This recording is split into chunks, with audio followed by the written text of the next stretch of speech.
Hello everyone, welcome back to another video. Today we're going to be building a stock price data scraper using Python. We'll be leveraging the Yahoo Finance website to fetch real-time stock prices. Now before we get into the video, if you guys want to see more videos like this, drop a like down below. It helps us out tremendously with the YouTube algorithm, and with that out the way, let's hop right into it. So to begin, ensure that you have Python installed on your system. If not, you can go to replit.com, create a free account, and just code in your web browser as I'm doing right now. The first step will be to import the necessary libraries. We'll be using requests to send HTTP requests to the Yahoo Finance website, and BeautifulSoup to parse and extract data from the HTML response.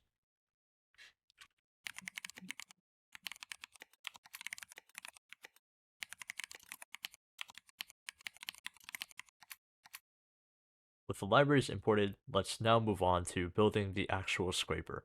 We'll define a function called fetchStockPrices that takes a stock symbol as input and retrieves the corresponding stock price data from the Yahoo Finance website.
Alright, so in this code block, we define the fetch stock prices function. It constructs the URL by appending the stock symbol to the Yahoo Finance website base URL.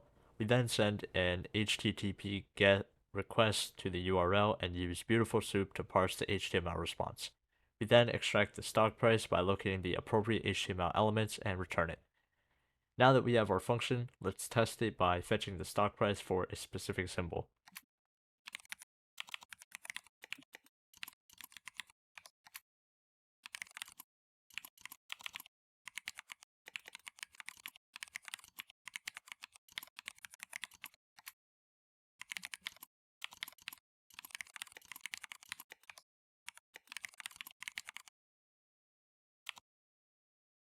In this code block, we set the symbol variable to the desired stock symbol, such as AAPL for Apple Incorporated. We then call the fetch stock prices function with the symbol as an argument. Finally, we print the retrieved stock price.